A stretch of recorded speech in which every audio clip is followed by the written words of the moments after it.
He was born into a mansion with 40 bedrooms, 300 servants, and a trust fund worth millions before he could walk.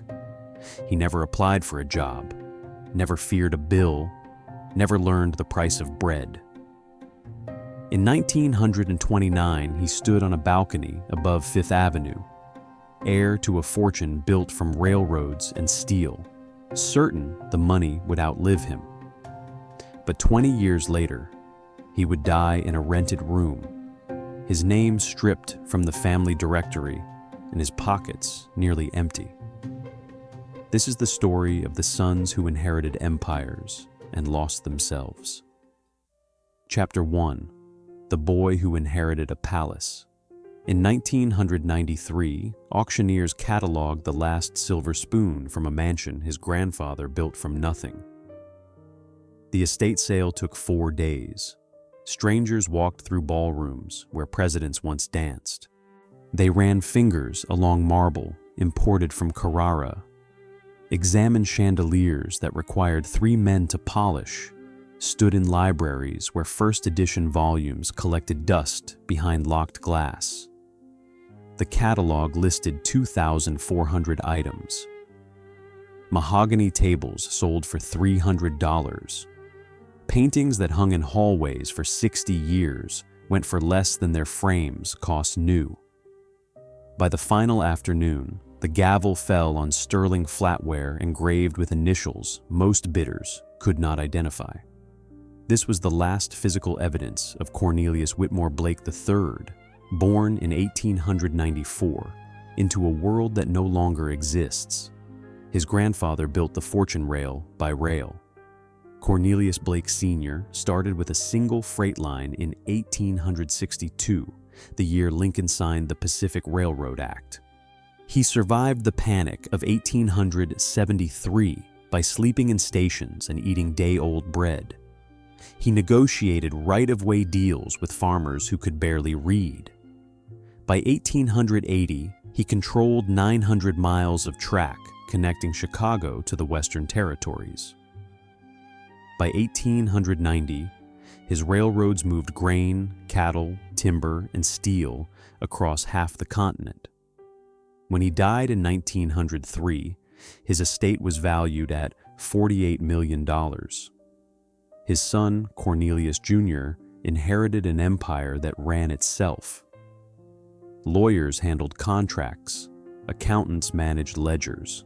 A board of directors made operational decisions while the family name remained on every stock certificate and station platform. Junior married the daughter of a steel magnate in 1889, and they honeymooned in Venice for 6 months. They built a mansion on Fifth Avenue with 40 bedrooms, 16 bathrooms, a ballroom that seated 400, and a staff of 300, including footmen, maids, cooks, gardeners, and personal secretaries. The property taxes alone exceeded the annual wages of 100 factory workers. Into this world arrived Cornelius III in October of 1894. He was delivered by the most expensive obstetrician in New York. A wet nurse was hired before his birth. His nursery occupied an entire floor, painted sky blue with clouds on the ceiling, and toy trains that cost more than real locomotives had a generation earlier. He never shared a room. He never washed his own clothes. He never saw his parents prepare a meal or pay a bill or answer their own door. The boy grew up surrounded by abundance he did nothing to create and could not possibly comprehend. Breakfast arrived on silver trays. Tutors came to the house, rotating through Latin, French, mathematics, and history. Birthdays involved orchestras and ponies and guest lists vetted by his mother. Summers meant Newport, where the family owned a second estate facing the Atlantic. Winters meant travel, usually Europe, sometimes lasting months. His father signed checks. His mother planned galas. Neither worked in any conventional sense. The railroads generated income whether anyone attended to them or not. By the time Cornelius turned 10, he had visited London, Paris, Rome, and Vienna, but never ridden a public streetcar in his own city. He could recite Virgil, but did not know the price of milk. He owned 30 suits tailored by the same firm that dressed the Vanderbilts. He had never been told no in a way that mattered. The mansion itself became a kind of prison dressed in velvet. Rooms extended in every direction, yet his life followed narrow corridors between nursery, dining room, and parlor. Servants moved silently, appearing when summoned, vanishing when dismissed. The house ran on invisible schedules. Meals appeared at precise hours. Fires were lit before rooms grew cold. Beds were turned down each evening by hands he never saw. This was luxury, certainly, but also insulation. The walls that kept the world out also kept him in, preserved in a bubble where consequences did not penetrate. His grandfather had known hunger. His father knew only plenty. Cornelius III knew nothing but excess. And excess without context becomes invisible. The fortune that funded his childhood was an abstraction, numbers in a ledger managed by men in downtown offices. He lived inside the results, but never witnessed the mechanisms. Dividends appeared quarterly. Trust disbursements arrived on schedule. The money seemed as natural and inevitable as sunrise. What happens to a boy raised in a palace? What does he become when every need is anticipated, every whim indulged, every path smoothed before he walks it? These questions haunted the Blake family, though they would not recognize them for decades. The mansion on Fifth Avenue, that monument to industrial triumph, contained within its 40 bedrooms the seeds of its own eventual liquidation. The boy who inherited a palace never learned to build one. And palaces, unlike trust funds, they require constant maintenance to survive. Chapter 2: Educated for leisure, not labor. At Harvard, he learned Latin, fencing, and how to lose $10,000 in a single evening. Cornelius arrived at Harvard in 1912, carrying more luggage than most students owned in possessions. His father purchased a suite of rooms off campus, furnished with Persian rugs and a personal valet. Tuition was irrelevant. The degree was assumed. What mattered were the connections, the clubs, the network of names that would orbit each other for the rest of their lives. Harvard, in the 1910s, served two distinct populations. Scholarship students arrived hungry, working night jobs, sleeping in cramped dormitories, studying by lamplight with future careers hanging on every examination. Then there were boys like Cornelius, for whom Harvard was less an education than a finishing school, a 4-year interval between childhood and inherited wealth. They attended lectures sporadically. They hired other students to write papers. They treated grades as suggestions. Cornelius pledged to the Porcelain Club within his first semester, the same organization his father had joined. Membership was hereditary in all but name. Meetings involved cigars, brandy, and conversations about bloodlines, investments, and which debutantes would debut that season. The club maintained an apartment in Boston where members could entertain without university supervision. Parties extended past midnight. Champagne arrived by the case. Gambling was recreational, social, and ruinous. His first significant loss came during a poker game in December of 1912. The stakes started modest, $5 a hand, then climbed as bourbon flowed and egos competed. Cornelius held 3 kings and bet aggressively. The pot swelled to $4,000, more than a factory worker earned in 3 years. He lost to a straight flush. He signed a promissory note without hesitation. confident his quarterly allowance would cover it. The money arrived from his trust 2 weeks later. The debt vanished. The lesson never formed. Over 4 years, Cornelius accumulated debts that would have destroyed ordinary families. $8,000 at a casino in Newport, $12,000 on a reckless wager about a horse race, $5,000 to a tailor who created suits Cornelius wore once then forgot. The sums meant nothing because consequences never arrived. His father paid every bill, sometimes with resignation, occasionally with lectures that faded the moment they ended. Cornelius learned that money was infinite, that mistakes dissolved, that the world bent around him rather than forcing him to adapt. The curriculum itself reinforced uselessness. Cornelius studied classical languages, ancient philosophy, European literature, subjects designed for gentlemen of leisure, not men preparing for professions. He never took accounting, never learned contract law, never studied the railroad business that funded his existence. Such practical knowledge was beneath his station. Merchants studied commerce. Heirs studied culture. His senior thesis examined Homeric heroism in the Iliad. He dictated most of it to a hired assistant who corrected his Greek and polished his prose. The professors knew. They assigned him a B+ anyway. The Blake family endowed a library wing. Grades were negotiable for negotiable people. Between semesters, Cornelius traveled. Europe became an extended playground. Paris meant cafes and cabarets. London meant clubs his father belonged to, where membership passed like titles through generations. Monte Carlo meant roulette tables and champagne terraces overlooking the Mediterranean. He spent a summer in Venice, staying in a palazzo his family rented for the season. He bought paintings he did not understand from galleries that understood his surname. He left tips that exceeded the weekly wages of the people serving him.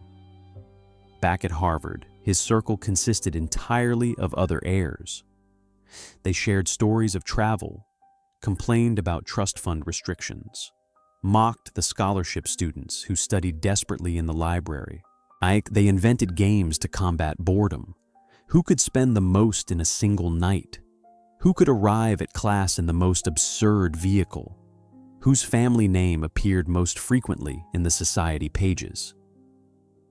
The Great War arrived in 1914, but remained distant.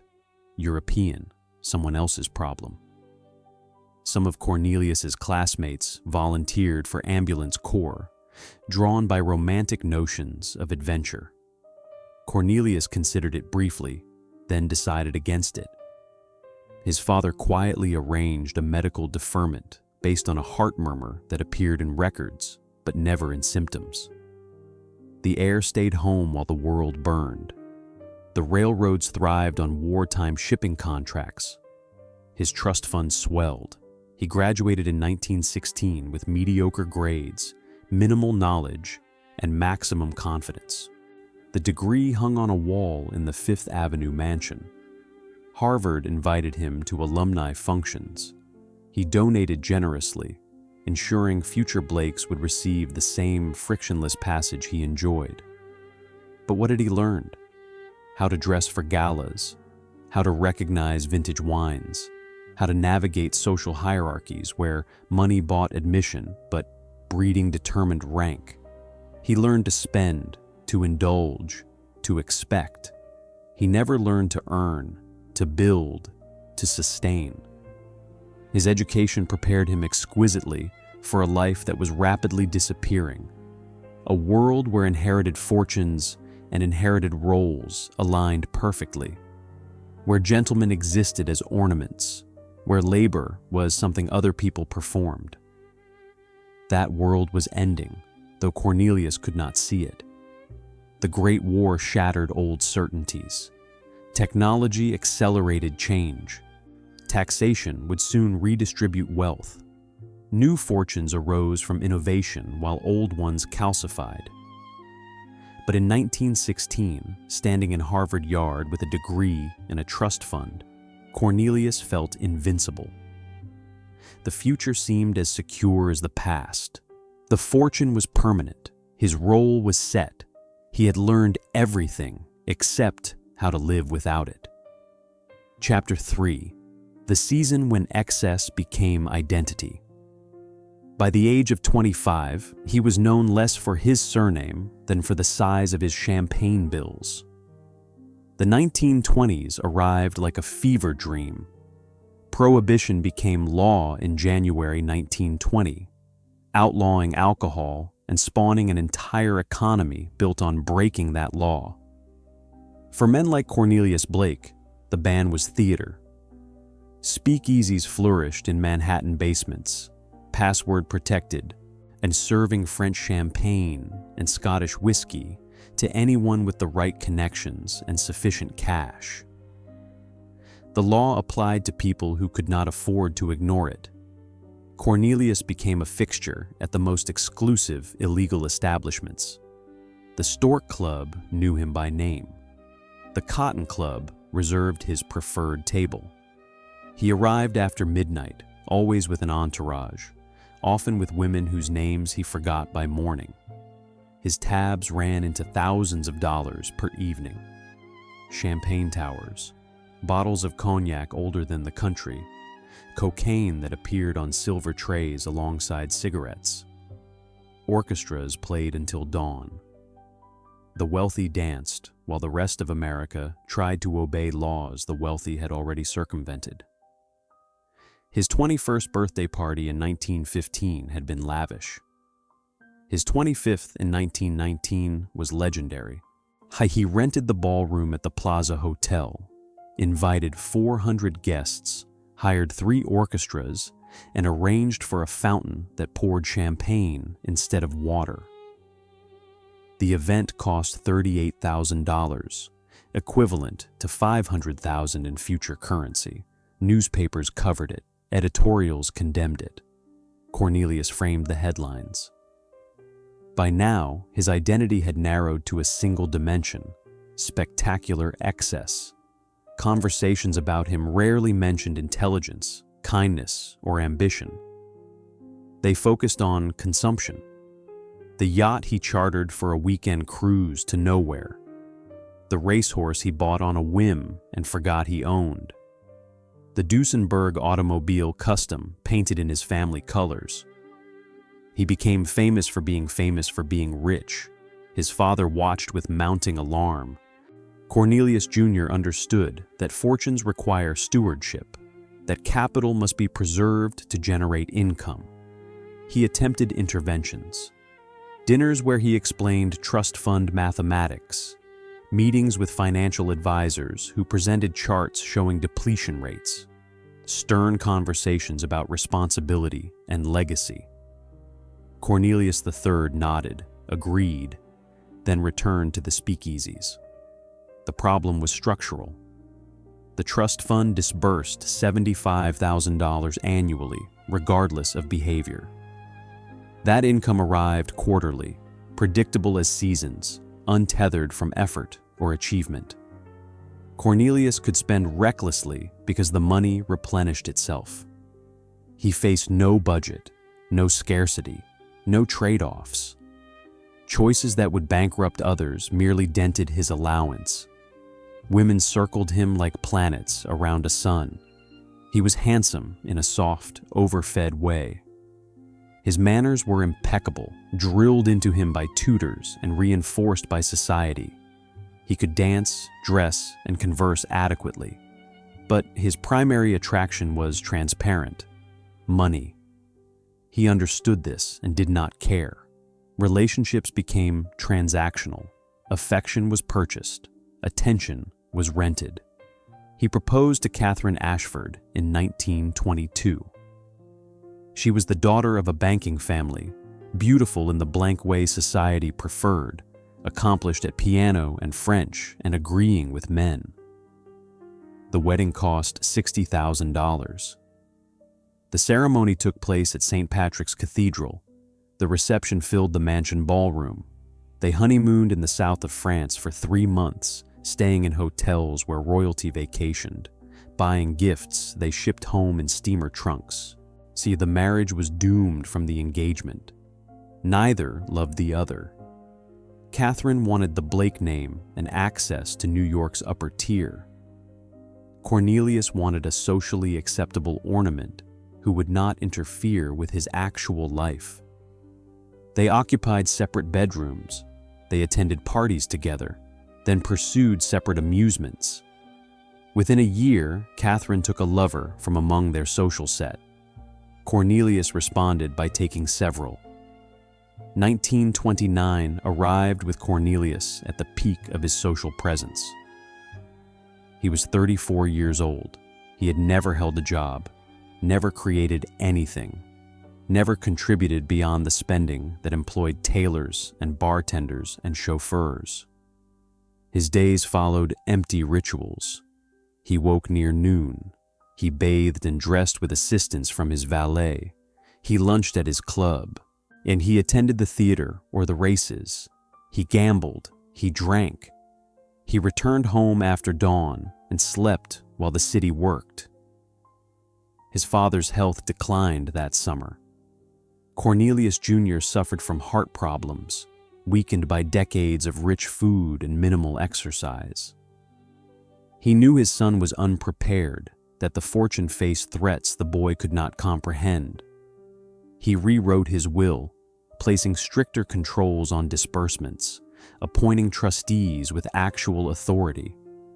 He tried one final time to warn his son that the world was changing, that the easy years were ending. Cornelius III listened politely and heard nothing. In October of 1929, he stood on the balcony of the Fifth Avenue mansion, champagne glass in hand, watching the city lights spread below him like diamonds on velvet. The fortune felt permanent.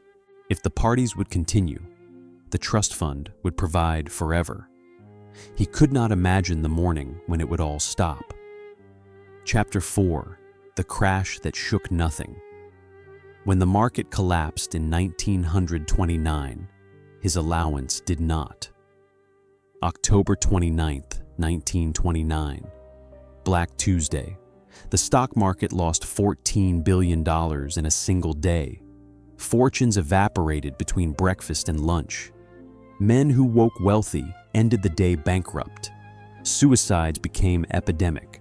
The crash triggered an economic catastrophe that would strangle the country for a decade. Cornelius Blake learned about it from his barber. He was receiving his weekly shave at the Plaza barbershop when another customer mentioned the disaster. Stocks destroyed, portfolios worthless, banks failing. Cornelius listened with polite disinterest, the way one might hear about distant weather. His trust fund existed separately from market fluctuations, sheltered in railroad stocks, real estate, and bonds that predated the speculative frenzy. His quarterly allowance arrived in January of 1930, exactly on schedule, $75,000 as always. This was the perverse mathematics of extreme wealth. The merely rich were destroyed. The spectacularly rich were insulated. While millions lost jobs and homes, Cornelius continued his rituals unchanged. The speakeasies stayed open for those who could afford them. The yachts still sailed. The mansions still glowed. But the collapse did introduce a second case study into our chronicle. Meet Harold Pemberton, heir to a Texas oil fortune built by his grandfather in the boom of 1901. Harold's story paralleled Cornelius's in eerie ways. Born in 1898, he inherited control of oil wells that pumped wealth from underground without requiring his presence or participation. His allowance exceeded $100,000 annually. He attended Yale, joined the same caliber of clubs, accumulated the same style of debts. By 1930, at age 32, He was known throughout Dallas society for automobiles, mistresses, and spectacular waste. The crash tested Harold's assumptions. His father, like Cornelius's, had diversified carefully. The oil trust survived. But Harold had borrowed against future disbursements, confident in perpetual plenty. When credit markets froze, his lenders demanded payment. For the first time, he encountered the word no. Harold's response revealed the psychology of the insulated heir. He did not accept limitation.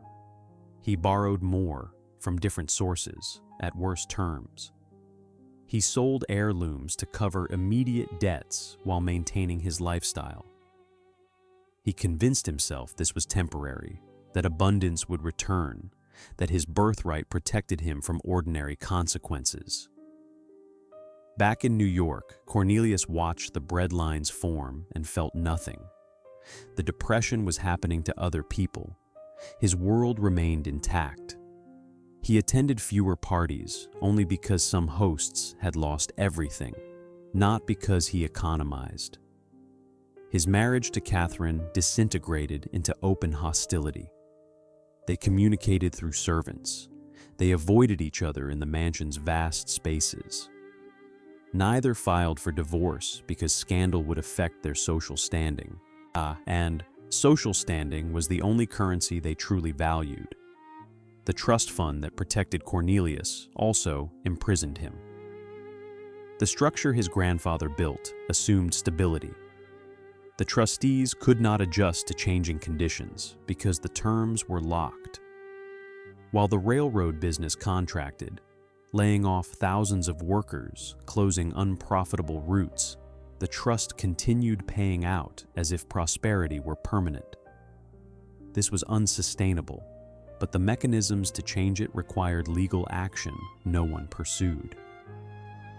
Cornelius's father died in March of 1931. The funeral was enormous, covered by every newspaper, attended by industrialists and politicians. Cornelius inherited additional control, along with responsibilities he was unprepared to handle. The trustees presented him with reports showing declining revenues, rising costs, and necessary operational changes. He signed documents he did not read. He attended board meetings and said nothing. He deferred every decision to men who knew the business while he knew only how to spend its profits. The nation suffered. Unemployment reached 25% by 1933. Banks failed in cascades. Families lost homes. Hoovervilles appeared in city parks, named bitterly after the president perceived as indifferent. Cornelius noticed only that some of his clubs became quieter, that certain families stopped hosting galas, that the social calendar contracted. He should have read the signs. Wealth without vigilance erodes. Fortunes without stewardship shrink. The railroad industry faced competition from automobiles and airplanes. The regulatory environment shifted against monopolies. Taxation increased as the government sought revenue to fund relief programs. Every trend pointed toward contraction, yet Cornelius spent as if expansion were eternal. Harold Pemberton faced a more immediate crisis. In 1934, a lawsuit emerged from a gambling debt he had refused to pay. The lender was less refined than Harold's usual associates, willing to pursue collection through courts. The case became public. Newspapers covered it with barely concealed delight, another story of a gilded heir unable to honor debts despite inherited millions. The court documents revealed specifics. Harold had lost $47,000 playing roulette over a single weekend in Monte Carlo. He signed promissory notes, returned to Texas, then ignored demands for payment. His lawyers argued the debt was incurred illegally, in gambling debts being unenforceable. The lender countered with contracts Harold had signed separately, promising repayment regardless of the debt's origin. Harold lost the case. The judgment required payment within 60 days. He had to sell property for the first time in his life, a ranch his grandfather had purchased during the original boom. The sale price barely covered the judgment, plus legal fees. Harold felt betrayed, as if the world had violated unspoken rules that protected people like him from consequences. Both men, Cornelius and Harold, shared the same delusion. They believed their inheritance made them invincible. They confused temporary immunity with permanent protection. They mistook the absence of immediate consequences for the absence of consequences altogether. The crash that shook the nation shook nothing in their immediate experience. But tremors were building, invisible, structural, deep in the foundations. The trust funds still paid out. The mansions still stood. The names still carried weight. But the ground beneath them was shifting, and neither man noticed until it was far too late. Chapter 5. The night the family name made headlines. In a hotel suite in Chicago, police found roulette chips scattered beside a signed promissory note. The scandal broke in May of 1936. Cornelius Blake had traveled to Chicago for the races, bringing his usual entourage of hangers-on and paid companions. They stayed at the Drake Hotel, occupying an entire floor. The races were a pretense. The real attraction was the illegal casino operating in a warehouse near the stockyards, protected by police who accepted weekly payments to ignore what they saw. Cornelius lost $83,000 over 3 nights. The sum exceeded his quarterly allowance. He signed notes promising payment within 30 days, backed by his trust fund and family name. Then he returned to New York, confident the matter would resolve itself through the invisible mechanisms that always resolved his problems. But the casino operator was being pressured by federal authorities investigating organized crime. Desperate to demonstrate legitimacy, he filed a lawsuit in civil court demanding payment. The case became public immediately. Chicago newspapers loved the story. New York Railroad heir welches on gambling debt. The Blake name, which had meant prosperity and progress for decades, became a punchline. The details were devastating. Court filings described Cornelius's behavior at the casino. Drunk, erratic, betting wildly without strategy, losing hand after hand, yet continuing, convinced his luck would turn. Signing notes without reading them, scrawling his signature across documents he treated as meaningless.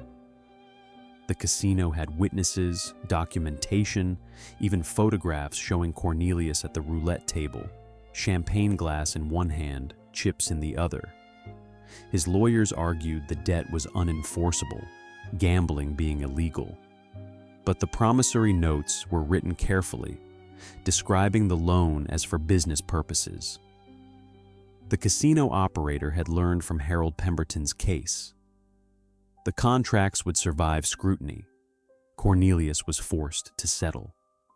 The trustees, horrified by the publicity, authorized payment to make the story disappear.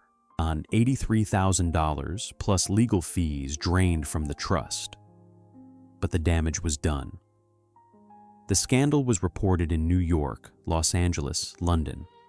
The Blake name, once synonymous with industrial achievement, became associated with dissipation and debt. Social consequences arrived swiftly. The Knickerbocker Club, where Cornelius had maintained membership since his Harvard years, quietly suggested he resign. The Union Club did the same. Invitations to important events stopped arriving. Hostesses who had competed for his attendance now excluded him. Catherine, his wife in name only, filed for divorce. She claimed cruel treatment and public humiliation. The settlement cost Cornelius another $40,000. This was the turning point. the moment when reputation became liability. Cornelius had spent decades building nothing except debts and scandals. Now the accumulated weight crushed his social standing. The money still existed, but money alone could not purchase back what he had squandered. Meanwhile, our third case study entered the narrative.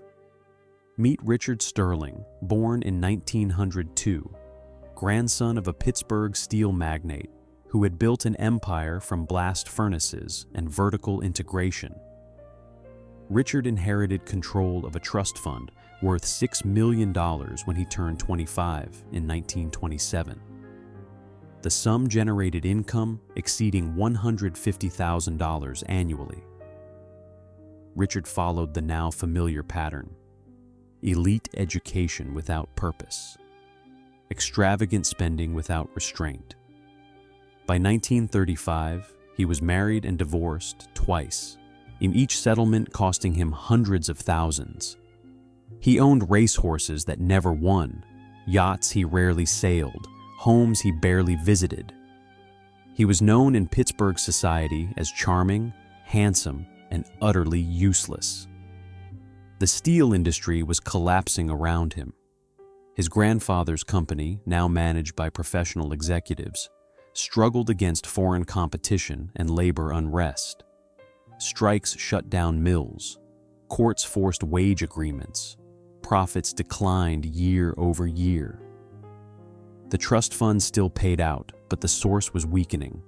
Richard noticed none of this. In 1937, he threw a party to celebrate his 35th birthday.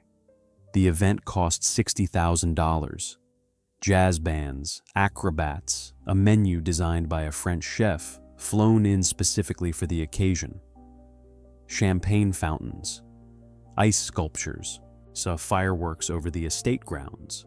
The party made newspapers, but the coverage was no longer admiring.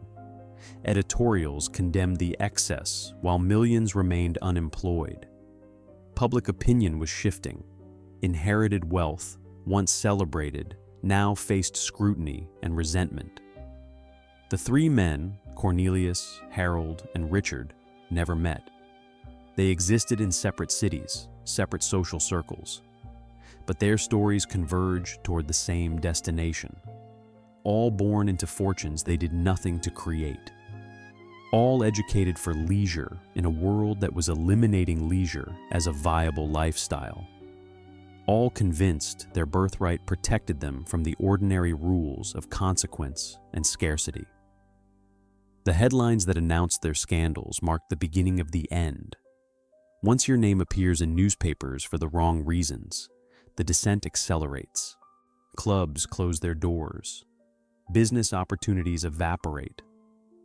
The social network that sustained you begins treating you as a cautionary tale rather than a peer. Cornelius sat in the Fifth Avenue mansion, now feeling too large, too expensive, too much. His quarterly allowance still arrived. He still dressed well, dined well, maintained appearances. But something had shifted. Invitations were fewer. Conversations at his remaining club felt strained. People whispered when he entered rooms. He was 42 years old. He had never worked. He had never built anything. He had never learned skills beyond consumption. And now, slowly, the world was withdrawing its willingness to accommodate him. The family name that once opened doors now closed them.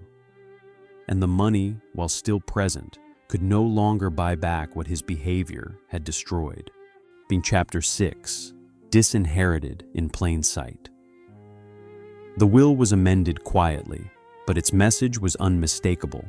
The changes came in legal language, dense paragraphs drafted by attorneys who specialized in protecting fortunes from heirs. But beneath the terminology, the intent was clear. Cornelius Blake was being cut off, not entirely, but enough to matter. His father's original trust structure had granted broad discretion, $75,000 annually, no conditions, no oversight. The revised terms, implemented by the Board of Trustees in 1938, introduced controls. Quarterly disbursements were reduced to $40,000 per year. Any amount above that required trustee approval with documented justification. Large purchases needed prior authorization. The mansion expenses would be reviewed annually. Cornelius received the notification by letter. He read it twice, unable to believe that his own family's money was being withheld from him. He contacted lawyers, demanding they reverse the changes. They explained patiently that the trust documents allowed such amendments when the board determined the heir was mismanaging funds. His Chicago scandal, his divorce costs, his decades of extravagant waste, all provided legal justification. He was being disinherited in plain sight, stripped of control while technically retaining access. The fortune still existed, but he could no longer touch it freely. This was the family's final attempt at intervention, forced discipline imposed decades too late. Harold Pemberton faced a similar reckoning. His oil trust, managed by increasingly nervous trustees, implemented restrictions in 1939. His allowance was halved. He was required to submit budgets, actual written plans for how he intended to spend money. For a man who had never budgeted anything, the requirement felt like persecution. Harold responded with rage. He sued the trustees, claiming breach of fiduciary duty. The case dragged through Texas courts for 2 years. During the litigation, the specific details of his spending became public record. $140,000 on automobiles over 5 years, $80,000 on jewelry for various women, $50,000 lost gambling, $20,000 per year on hotel suites he barely used. The numbers, read aloud in courtroom testimony, sounded obscene against the backdrop of the Depression. Harold lost the lawsuit. The judge ruled that the trustees had not only the right, but the obligation to protect the trust from wasteful heirs. The decision set precedent. Across the country, other families managing inherited wealth took note. New restrictions appeared in trust documents. Heirs found themselves supervised, their access limited, their freedom curtailed. Richard Sterling avoided lawsuits but faced a different crisis. In 1940, his steel trust suffered catastrophic losses. Foreign steel had become cheaper. Military contracts went to more efficient competitors. The company his grandfather built filed for bankruptcy protection. The trust fund's primary asset was suddenly worth a fraction of its previous value. Richard's annual income collapsed from $150,000 to $30,000 almost overnight. For most Americans, the $30,000 remained an enormous sum. For Richard, accustomed to unlimited spending, it felt like poverty. He could no longer maintain the Pittsburgh estate. He could not afford the yacht. The racehorses were sold at auction. Staff were dismissed. He moved into a smaller house, still luxurious by ordinary standards, but a humiliating reduction by his own. Neighbors who had envied his parties now pitied his decline. He was 38 years old, unemployed, unemployable, watching his inheritance evaporate. All 3 men faced the same realization during this period. The money was not truly theirs. It never had been. They were beneficiaries, not owners. And beneficiaries can be removed, reduced, controlled. The fortunes their grandfathers built were designed to last generations, but the structures assumed responsible heirs. And when the heirs proved irresponsible, the systems adapted to protect the capital, even if it meant sacrificing the individual. Cornelius attempted to adjust. He reduced spending, dismissing most of the mansion staff. He stopped traveling. He avoided expensive restaurants. But these changes came too late and accomplished too little. His debts exceeded his reduced income. He began borrowing against future disbursements, the same trap that had caught Harold years earlier. The mansion itself became a burden. Property taxes, maintenance, heating, all required cash that was no longer flowing freely. Entire wings were closed off. Dust accumulated in unused ballrooms. The chandeliers went unpolished. The gardens grew wild. The physical decay mirrored Cornelius's personal dissolution.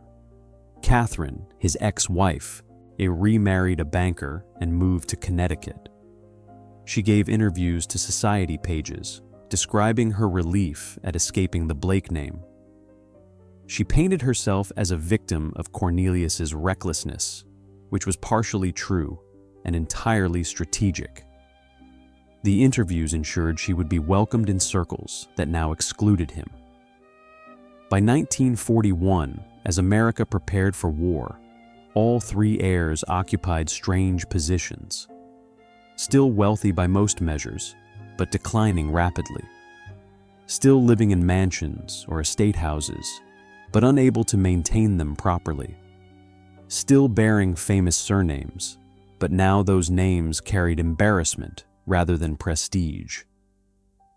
They had been disinherited in plain sight, their access to family fortunes restricted by the very mechanisms designed to preserve those fortunes. The irony was complete. The money that should have secured their futures had become the instrument of their slow destruction, available enough to prevent them from pursuing real work, restricted enough to ensure they could not continue their previous excess. They were trapped in a shrinking cage of their own making, built from trust fund gold and lined with wasted years. The walls were closing in, and none of them possessed the skills to escape. Chapter 7. The Empty Calendar of a Rich Man. With no office to report to and no title to defend, he began sleeping until noon. Cornelius Blake woke at 12:30 on a Tuesday in March of 1942. The sun was high. The house was silent. His valet had been dismissed months earlier. He dressed himself clumsily, buttons misaligned, shoes unpolished. Breakfast was toast and cold coffee he prepared in the mansion kitchen, vast and empty, designed for a staff of 12 that no longer existed. The calendar on the wall was blank. No appointments, no obligations, no expectations. The day stretched ahead without purpose or structure. This was freedom, technically. This was also hell. Alcoholism arrived gradually, then all at once. It started as social drinking, then medicinal, then necessary. By 1943, Cornelius consumed a bottle of bourbon daily. The liquor dulled the awareness that his life had become a waiting room for death. Morning drinking led to afternoon stupors. He would wake in chairs, unsure how he got there, uncertain what day it was. The mansion required maintenance he could not afford and would not perform. Roof leaks went unrepaired. Pipes froze and burst in winter. The furnace designed to heat 40 rooms was too expensive to run fully. He lived in 3 rooms, bedroom, bathroom, and kitchen, while the rest of the house decayed around him. Harold Pemberton's collapse followed a similar trajectory, but moved faster. His oil trust, depleted by his lawsuits and restrictions, finally implemented a drastic measure in 1944. They cut his allowance to $12,000 per year and required him to meet quarterly with a financial counselor who reviewed every expenditure. Harold experienced the reduction as existential attack. $12,000 was more than most families earned, but for a man accustomed to 10 times that amount, it felt like destitution. He could not maintain his Dallas estate. He could not employ servants. He sold the property and moved into a hotel, the Adolphus, taking a modest suite he could barely afford. depression consumed him. He stopped shaving. He stopped answering mail. He sat in his hotel room drinking gin and remembering parties from 20 years earlier when he had felt invincible. Occasionally, he would dress and walk through the lobby, hoping someone would recognize him, acknowledge his name, confirm he still mattered. Most people ignored him. Those who recognized the name remembered only the scandals. His health deteriorated. Years of alcohol and rich food manifested as liver disease, high blood pressure, heart palpitations. Doctors prescribed rest and abstinence. Harold ignored both recommendations. In 1945, at age 47, he suffered a minor stroke. He recovered mobility but lost something less tangible, a final barrier between himself and complete dissolution. Richard Sterling avoided alcohol but found different destruction. He became obsessed with reclaiming his fortune through investment schemes. With his reduced allowance, he bet on ventures that promised unrealistic returns. Oil wells that never produced, mining operations that existed only on paper. He lost $15,000 to fraud in 1943 alone. His marriages had ended. His children, from his brief second marriage, were raised by their mother in Boston. They barely knew him. When they visited Pittsburgh once during the war years, they met a stranger who happened to share their surname. Richard tried to impress them with stories of the family steel business, but he could not answer basic questions about how steel was made or what the business actually did. His children left confused about why their father lived in a large house, yet seemed to have no occupation or purpose. The war itself passed these men by. Cornelius and Harold were too old for service. Richard received a deferment due to flat feet and poor eyesight.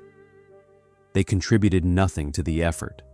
They bought war bonds only because their financial advisors insisted. While millions served and sacrificed, the heirs sat in their shrinking spaces, drinking, sleeping, waiting. The empty calendar became the defining feature of their existence. Days without meetings, weeks without travel, months without purpose. Ordinary people structured their lives around work, around family, around community obligations. The heirs had none of these anchors. Their identities had been built entirely around wealth and the social performance of wealth. When the wealth contracted and society rejected them, nothing remained. Cornelius attempted suicide in November of 1944. He swallowed a bottle of sleeping pills in his bedroom at the Fifth Avenue mansion. A neighbor, concerned by newspapers piling up, contacted authorities. Police broke down the door and found him unconscious, but breathing. He survived, waking in a charity hospital ward, the ultimate humiliation for a man born into the most expensive medical care available. The incident was not reported in newspapers. He was no longer famous enough to merit coverage. This anonymity, which might have felt like relief, instead confirmed his irrelevance. He returned to the mansion and resumed drinking. Medical bills accumulated. The hospitalization cost $800 he did not have. Doctors treating his alcohol-related ailments charged fees he could not pay. His teeth, neglected for years, required expensive dental work. He ignored the pain until infection forced emergency extraction. The procedures were performed by a dentist who worked on credit, knowing the Blake name still carried theoretical value, even if the cash did not materialize. All three men sold possessions to generate operating cash. Cornelius auctioned family paintings through a small gallery, receiving a fraction of their value. Harold sold his remaining jewelry, items he had purchased for mistresses who had long since disappeared. Richard liquidated his last racehorse for $3,000, barely enough to cover 6 months of property taxes. The sales were quiet, private, desperate. No headlines announced them. The men had fallen below the threshold of public interest. They were no longer cautionary tales. They were simply forgotten. Isolation intensified. Cornelius stopped answering his door. Harold stopped leaving his hotel room except to buy liquor.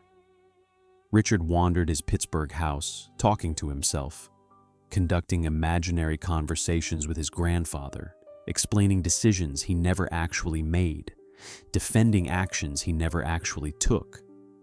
The empty calendar, the abandoned mansion, the silent telephone. This was the end game of purposeless wealth. Not a dramatic collapse, but a slow fade. Days bleeding into each other without meaning or direction. A life measured not in achievements, but in absences, in bottles emptied, in hours slept, in opportunities never pursued, because opportunity itself had become incomprehensible to men who never learned to reach for anything beyond what was handed to them at birth. Chapter 8. The mansion with lights turned off. By 1947, entire wings of the family estate stood dark and unheated. The Fifth Avenue mansion occupied a full city block, 5 stories of limestone and marble, 40 bedrooms, 16 bathrooms, ballroom, library, conservatory. It required a minimum of 20 full-time staff to maintain properly. Cornelius employed none. The property taxes alone exceeded $12,000 annually. Heating costs for winter ran $8,000. Basic maintenance, roof repairs, plumbing, electrical, demanded constant attention and expense. Insurance, water, gas, and all the invisible costs of occupying a monument. The annual expense of simply keeping the building standing approached $30,000. Cornelius's reduced allowance was $40,000. The mathematics were unsustainable. He attempted to sell in 1946. Real estate agents toured the property and delivered devastating assessments. The mansion was outdated, designed for a staffed household that no longer existed. Heating was inefficient. Electrical wiring was dangerous. The layout was impractical. Comparable properties were being demolished or converted into apartments. The agents estimated the mansion might sell for $300,000, a fraction of what it cost to build, and even that price assumed a buyer could be found. No offers arrived. The property sat unsold while costs accumulated. Cornelius stopped paying property taxes. The city issued warnings, then liens. Foreclosure became inevitable. Inside, decay accelerated. Water damage spread across ceilings. Plaster cracked and fell. Windows broke and went unrepaired, covered with cardboard. Mice infested unused rooms.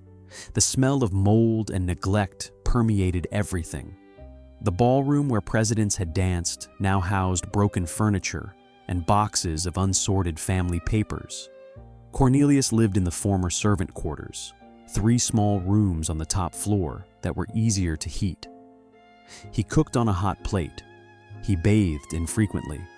His clothing, once tailored by the finest firms, was now stained and threadbare. Neighbors complained about the property's appearance. The limestone facade was streaked with dirt. The gardens were waist-high weeds. The mansion, once a symbol of industrial triumph, had become an eyesore. Similar decay consumed Harold Pemberton's Dallas estate. He had sold it in 1944, but the buyer was a developer who planned demolition. Harold watched from his hotel window as crews dismantled the house his grandfather had built. The stone was salvaged for other projects. The timber was burned. Within a month, the property was bare ground, awaiting apartment construction. Harold kept one photograph of the estate in its glory days. Lawns perfectly manicured, fountains operating, lights blazing from every window. He would sit in his hotel room, drinking, staring at the photograph, trying to remember what it felt like to belong somewhere. Richard Sterling's Pittsburgh house followed a slower decline. The property was smaller, easier to maintain minimally, but Richard had accumulated debts that exceeded his assets. Creditors circled. In 1948, a court ordered the house sold to satisfy judgments.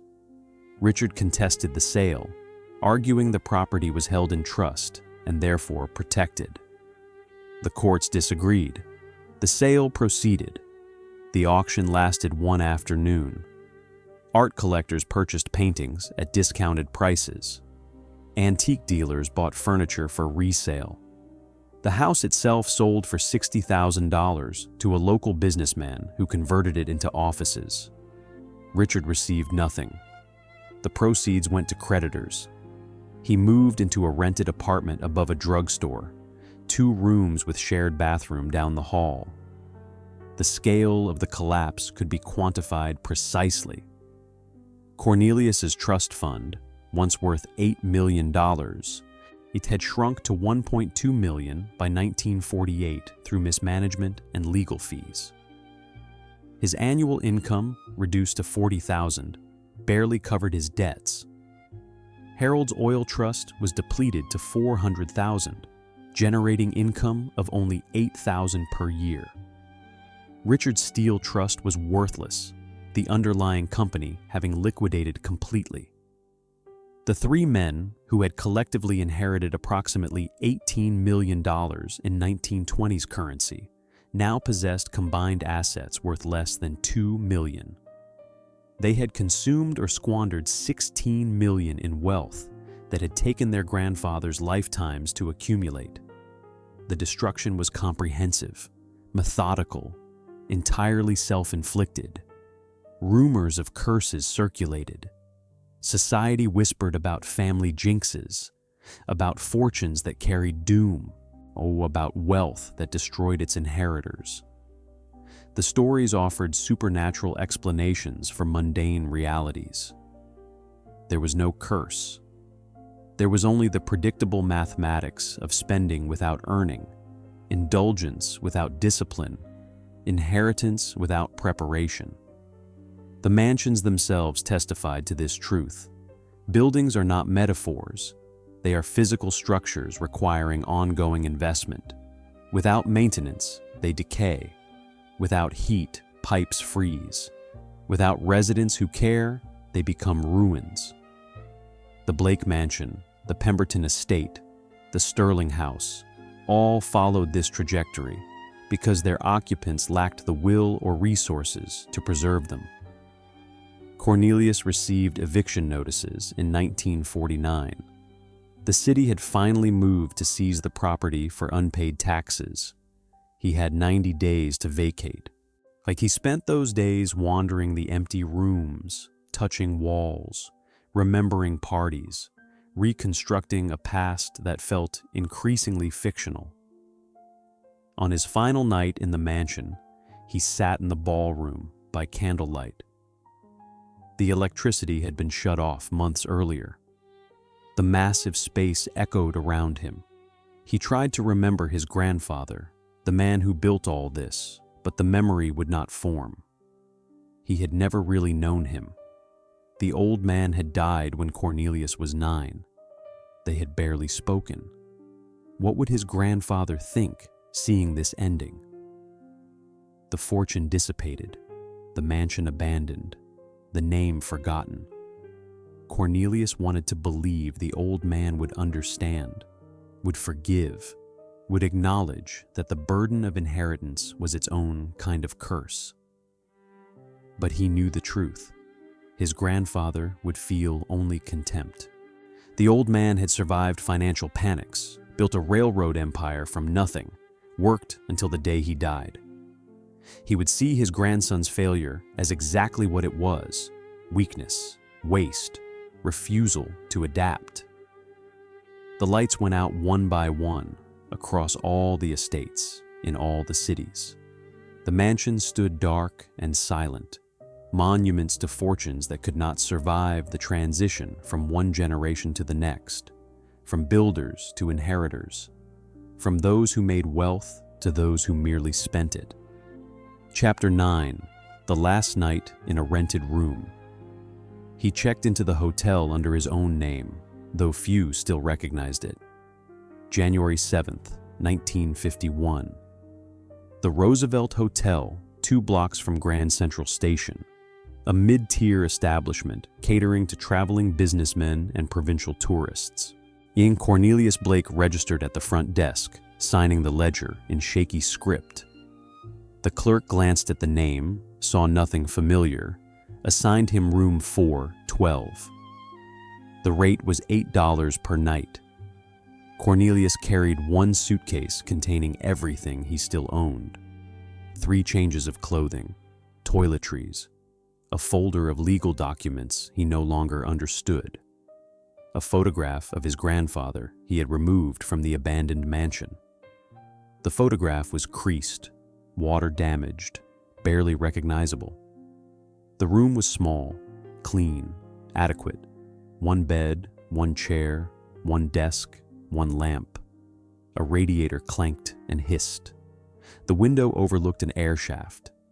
This was not poverty by any objective measure, but for a man born in a mansion with 40 bedrooms, it was the final confirmation of total collapse.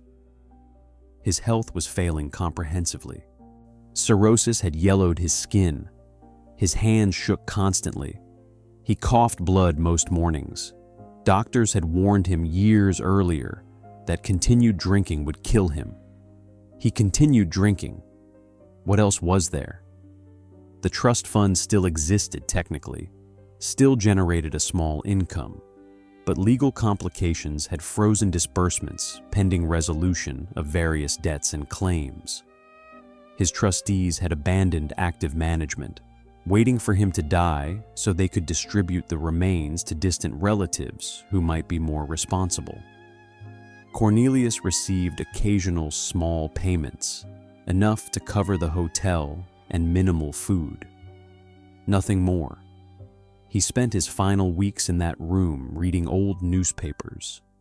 He found his own name occasionally in society columns from the 1920s, descriptions of parties he barely remembered. The young man in those articles felt like a stranger. Cornelius tried to connect that person to himself, but failed. The bridge between past and present had collapsed. Harold Pemberton had died 6 months earlier, in July of 1950. He was found in his Dallas hotel room, dead from liver failure at age 52.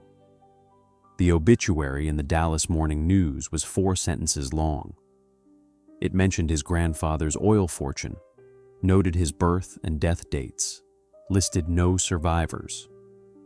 The funeral was attended by 11 people, mostly hotel staff who had known him as a quiet, sad man who tipped poorly and drank alone. Harold left debts exceeding his assets. The oil trust was liquidated to satisfy creditors. The family name, once powerful in Texas business circles, disappeared from directories and club rosters. His grandfather's legacy, built from drilling rigs and calculated risks, evaporated into legal settlements and unpaid bar tabs. Richard Sterling outlived both Cornelius and Harold, but suffered a different ending. His mind deteriorated before his body. By 1952, he exhibited clear dementia, unable to remember conversations, unable to manage basic affairs. His ex-wife, who had remarried and moved to Philadelphia, reluctantly agreed to oversee his care. He was placed in a nursing facility outside Pittsburgh. Richard died in 1955 at age 53. The cause was pneumonia, though dementia had already erased most of who he had been. His final years were spent in a ward for indigent patients, funded by what remained of the trust after creditors claimed their shares. He did not recognize his children when they visited. He spoke constantly about steel mills he had never actually worked in, meetings he had never attended, decisions he had never made. Cornelius Blake died on February 3, 1951, in room 412 of the Roosevelt Hotel. A maid found him in the morning, slumped in the chair by the window. The medical examiner determined heart failure, though the contributing factors were extensive: cirrhosis, malnutrition, years of alcohol abuse.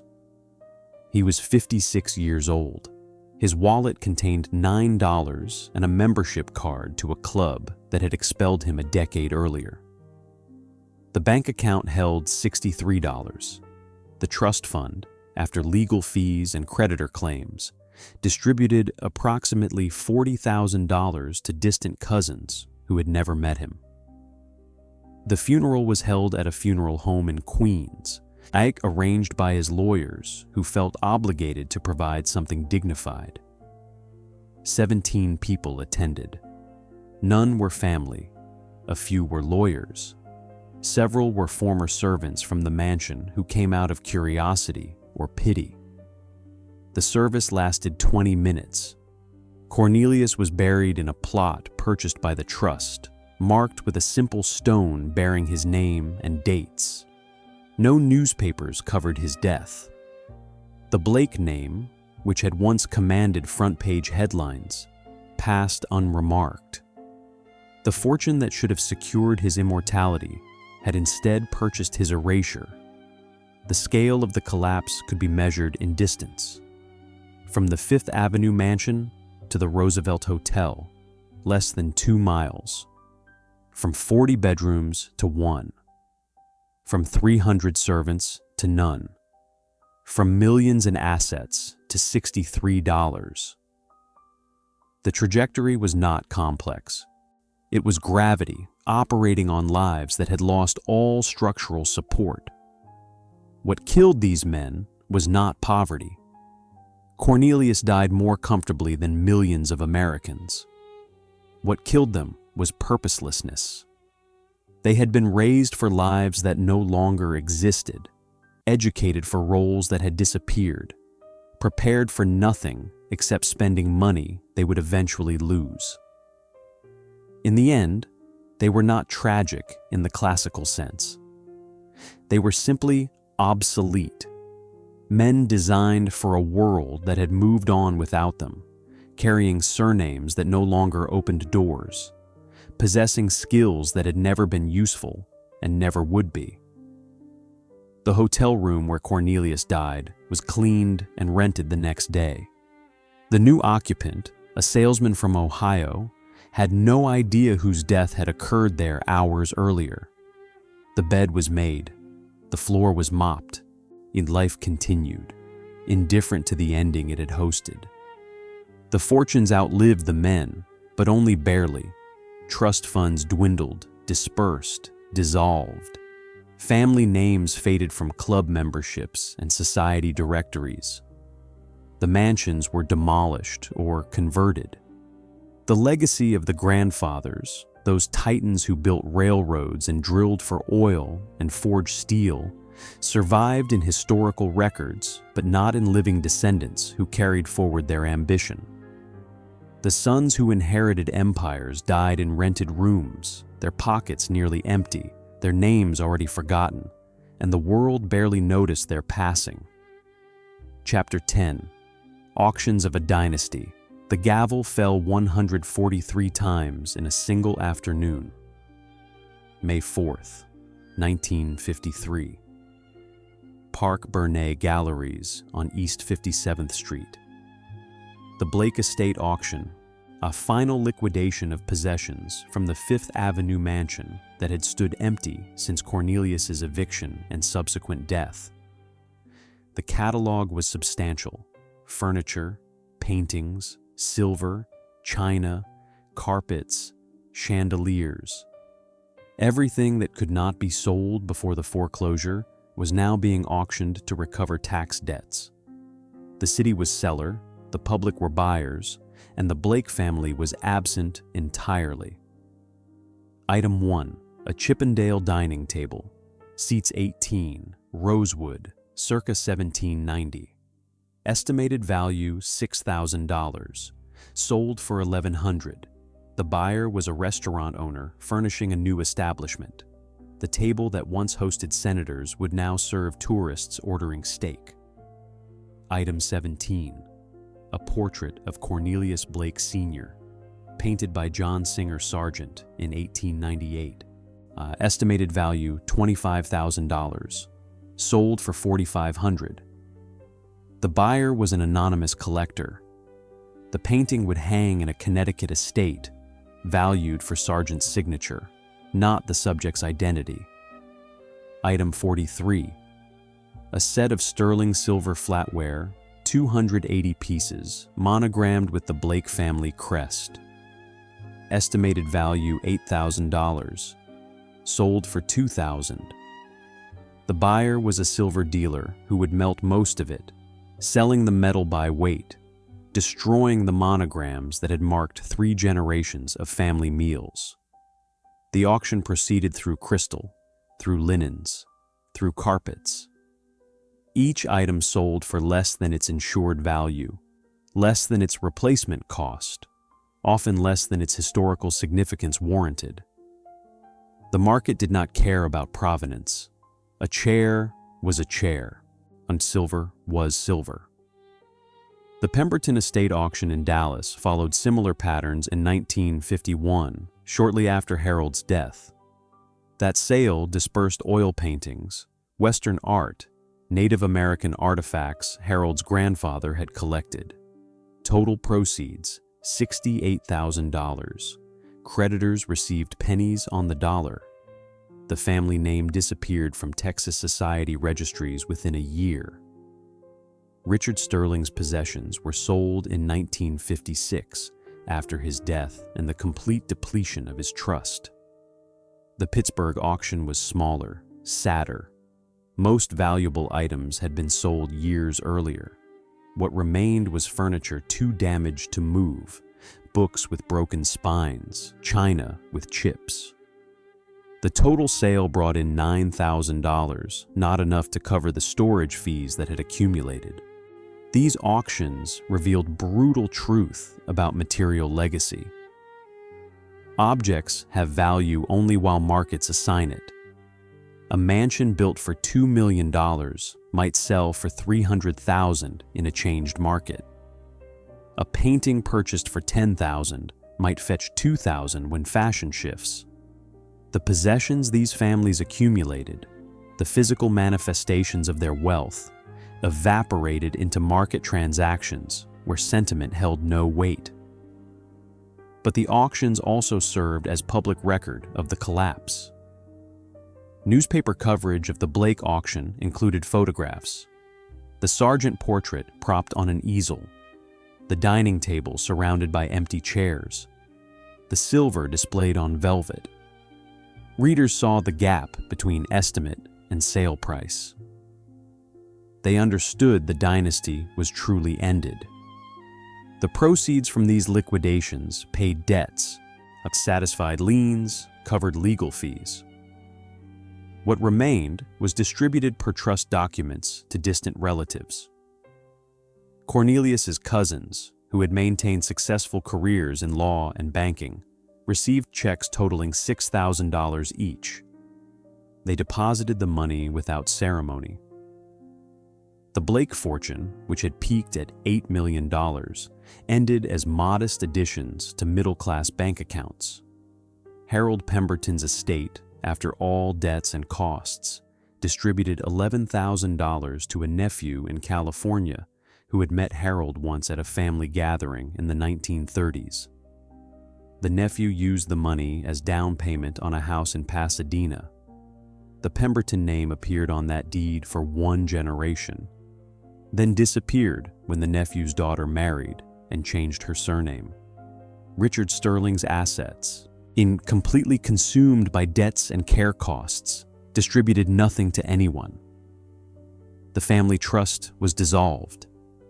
The Sterling name, once synonymous with Pittsburgh steel, vanished from city directories, club memberships, and social registers.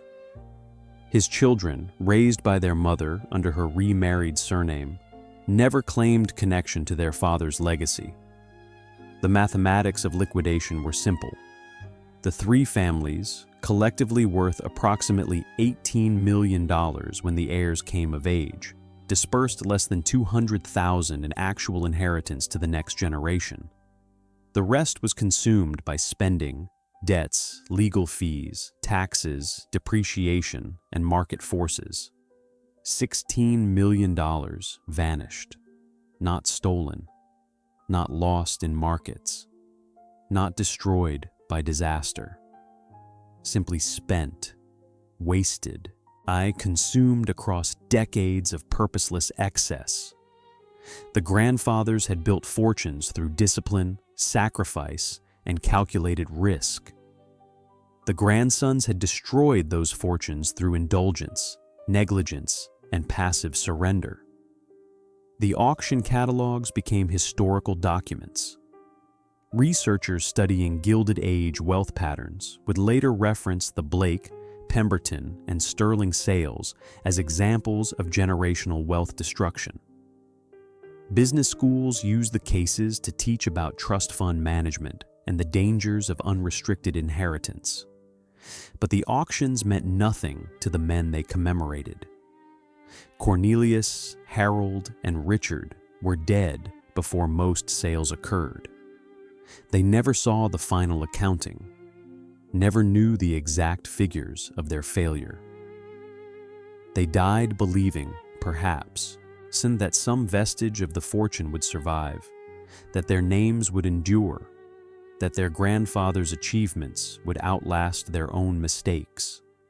The gavel fell 143 times that afternoon in Manhattan. It fell 87 times in Dallas. It fell 42 times in Pittsburgh. Each fall marked an item sold, a connection severed, a piece of history dispersed into anonymous ownership. And when the auctions ended, when the catalogs were filed away, when the proceeds were distributed and the accounts were closed, nothing remained but names in old newspapers and lessons that future generations would ignore, just as these heirs had ignored the warnings that might have saved them. Chapter 11. The Brothers Who Watched and Learned. Nothing. Even after witnessing ruin, the next heir repeated the same indulgences. The pattern should have been obvious. 3 separate families, 3 separate fortunes, 3 identical collapses. The evidence was public, documented, undeniable. Yet the next generation of heirs observed these disasters and learned nothing. Take the case of William Vanderbilt IV, born in 1928, heir to railroad and shipping fortunes that dwarfed even the Blake wealth. By the time William inherited control in 1955, the cautionary tales were already written. Harold Pemberton dead in a rented room. Cornelius Blake buried in a modest cemetery plot. Richard Sterling lost to dementia in a charity ward. William knew these stories. He had read the newspaper coverage. His own family trustees used the Blake collapse as explicit warning during financial planning meetings. They showed him the auction catalogs. They walked him through the mathematics of depletion. William inherited anyway at age 27 and immediately began replicating the same patterns. Excessive spending on homes he rarely occupied, multiple marriages ending in expensive divorces, investments in vanity projects that generated no returns. By 1970, his trust fund had declined by 60%. By 1980, he was negotiating with creditors. He died in 1993, his obituary noting he had squandered one of America's great fortunes. Why? Why repeat behaviors with documented consequences? The answer lies in the psychology of inherited wealth and the structural forces that shaped these lives. First, the education system. Elite universities still prepared wealthy heirs for leisure, not productivity. In Harvard in the 1950s taught the same classical curriculum as Harvard in the 1910s. Social clubs still valued breeding over achievement. The institutional framework that created Cornelius Blake remained intact decades after his death. Second, the trust fund structure itself. Despite the visible failures, most wealthy families maintain the same basic model: large initial inheritance, minimal oversight, deferred consequences. Trustees could warn, could advise, could present cautionary tales, but they could not override the fundamental terms. The money had to be distributed. The heirs had to receive it. Third, the social environment. Wealthy circles still celebrated consumption, still measured status through display. An heir who lived modestly, who worked a regular job, who married for love rather than social position, all faced mockery from their peers. The peer pressure toward excess was enormous and constant. Fourth, the absence of purpose. This was the core poison. The heirs inherited money, but not missions. Their grandfathers had clear objectives: build the railroad, drill for oil, forge the steel. These were tangible goals requiring daily effort and creating measurable progress. The grandsons inherited the results, but not the purpose. What were they supposed to do with their lives? No one had a good answer. Economic context also mattered. The post-war period brought dramatic changes to American wealth. Taxation increased substantially. The highest marginal rates reached 91% by the 1950s. Estate taxes consumed large portions of inherited wealth. Simultaneously, new fortunes arose from technology, finance, entertainment. The old industrial money faced competition from faster, more dynamic wealth creation. The railroad, steel, and oil fortunes that seemed permanent in 1900 proved vulnerable by 1950. Industries consolidated, automated, faced international competition. The Blake Railroad was merged into larger systems. The Pemberton oil wells depleted. The Sterling steel mills closed. The underlying assets producing trust fund income were shrinking, while heirs still spent as if growth were guaranteed. Yet even seeing this contraction, heirs continued assuming permanence. The money had always been there. Surely it would always be there.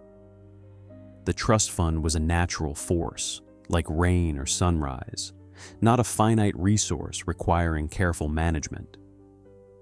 Consider the specific parallels between Cornelius Blake and William Vanderbilt. Both attended Harvard. Both joined exclusive clubs. Both married within their social class and divorced expensively. Both gambled heavily. Both faced trust fund restrictions imposed by alarmed boards.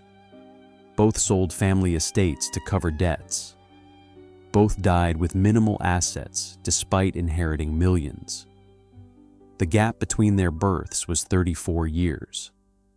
The gap between their deaths was 42 years. 7 decades separate their stories, yet the narratives are nearly identical.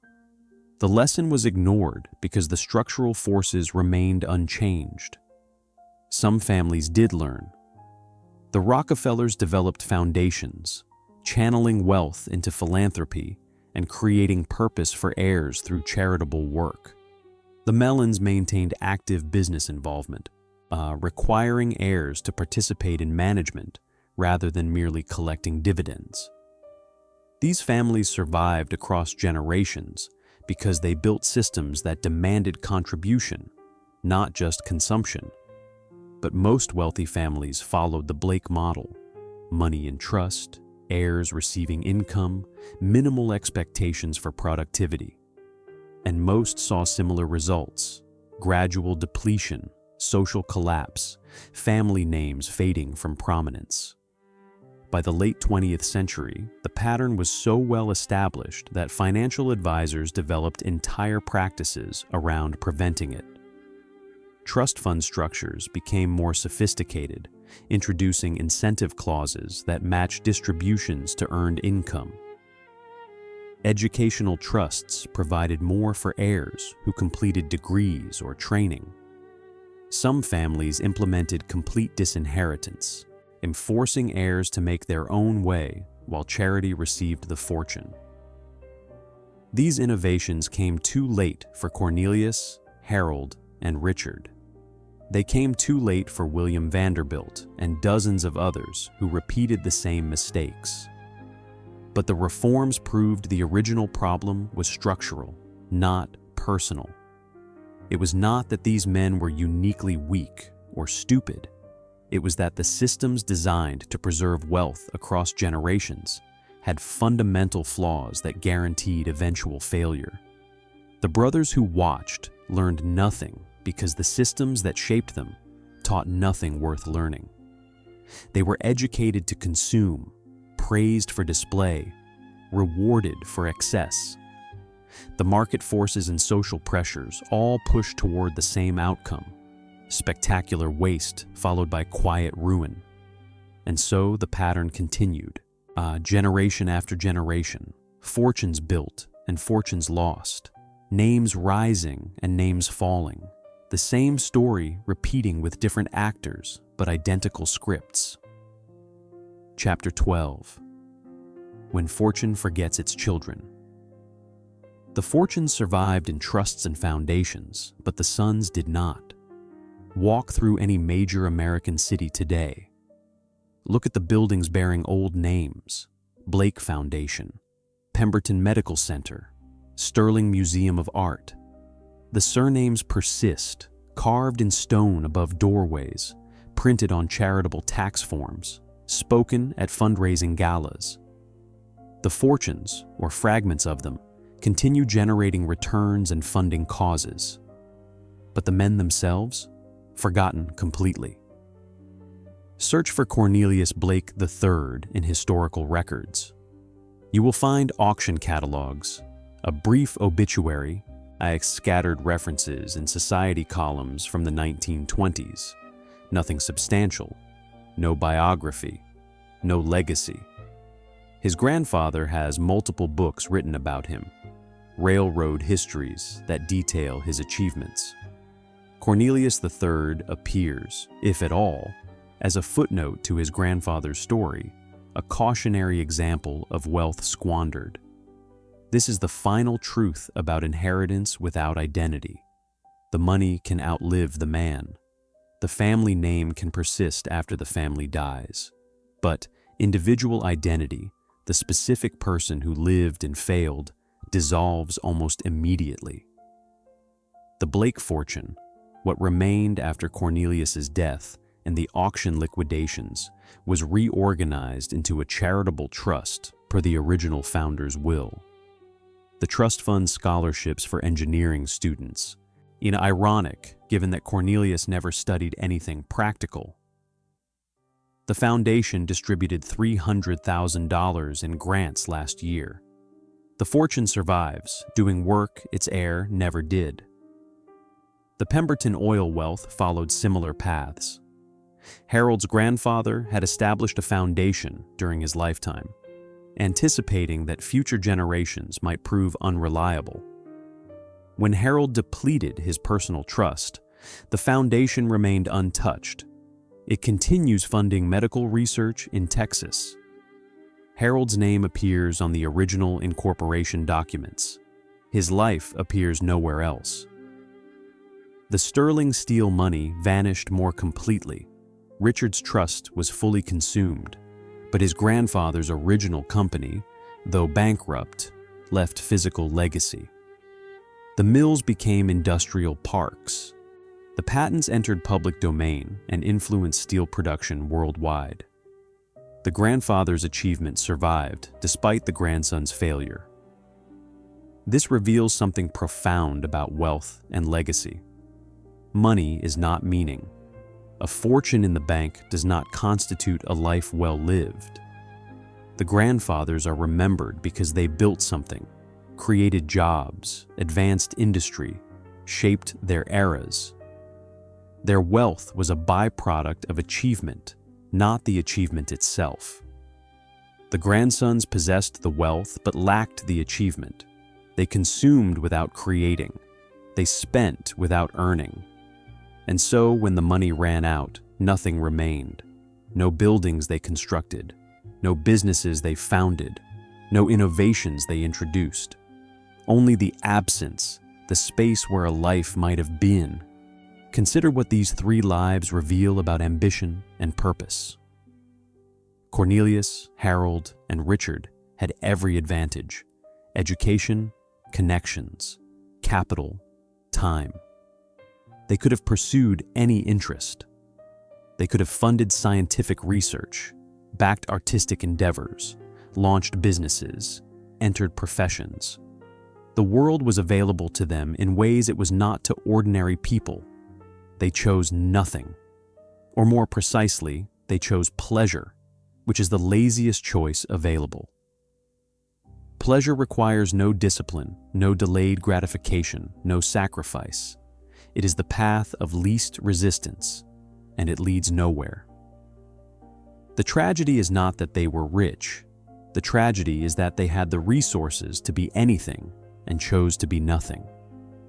Wealth gave them freedom most people can only dream about. They used that freedom to drink themselves to death in expensive rooms. Some might argue they were victims of their upbringing, that being born into extreme wealth is itself a handicap. There is truth in this. The insulation, the lack of consequences, the absence of necessity, all these factors prevented normal development. Most people are shaped by struggle. These men never struggled for anything material, and without that friction, they never developed strength. But this explanation only goes so far. They had access to every form of education, therapy, guidance. They saw the consequences accumulating. Cornelius watched his father's health fail from stress over the family business. Harold witnessed the Great Depression destroy lesser fortunes. Richard lived through wars and social upheaval that demonstrated the fragility of all human institutions. The information was available. The lessons were clear. They chose not to learn because learning required admitting their lives had been wasted, and that admission was too painful to face sober. The question lingers: was the wealth itself a curse? Some family members, speaking decades later, suggested as much. Cornelius's distant cousins, who inherited modest sums after the liquidations, built successful careers in law and medicine. One became a judge, another directed a hospital. They often said they were fortunate to have received so little that the small inheritance funded education without funding dissolution. This suggests a threshold effect. Modest wealth provides opportunity.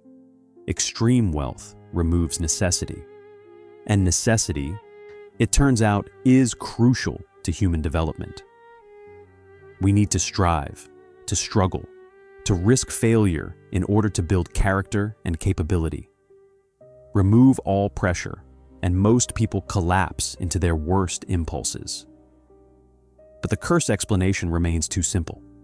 Plenty of extreme wealth has been inherited successfully. The current generation of Rockefellers, Mellons, and Rothschilds includes doctors, scientists, philanthropists, and business leaders. They had the same advantages as Cornelius Blake. They made different choices. The difference was expectation.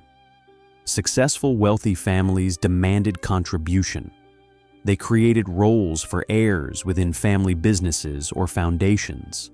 They instilled the idea that wealth came with responsibility. The Blake, Pemberton, and Sterling families failed at this. They provided money without meaning, inheritance without instruction. So what did these stories teach us, a century after these men lived and died? First, that wealth without purpose is not a blessing, but a burden. Money solves material problems, but creates psychological ones. If you do not know why you exist beyond spending money, you will never feel satisfied no matter how much you spend. Second, that identity must be earned even when money is not. You cannot inherit a self. You must build it through choices, through work, through relationships that demand you grow beyond comfortable defaults. Third, that isolation kills. All three men died alone, having driven away everyone who might have cared for them as people rather than sources of money. Community, family, genuine human connection, these require maintenance and mutual care. They cannot be purchased. Fourth, that the fortunes built by one generation rarely survive 3 generations without active management and renewed purpose. The cycle is well documented. Builders, spenders, dissolvers. To break the cycle requires intentional intervention, systems that demand contribution, structures that preserve wealth while preventing harm. The sons who inherited empires lost themselves because they never found themselves in the first place. They were given everything except a reason to exist. And in the end, that absence consumed them more surely than any external catastrophe could have. The fortunes survived. The institutions bearing their family names continue. But the men themselves, Cornelius Blake, Harold Pemberton, Richard Sterling, they left nothing behind except cautionary tales and auction catalogs. They were born into palaces and died in rented rooms. They inherited millions and died with nothing. They bore famous names that are now forgotten. And the lesson remains unlearned by each new generation of heirs who believe, despite all evidence, that their wealth will shield them from the consequences of purposeless lives. The fortune forgets its children, but the children forget themselves first.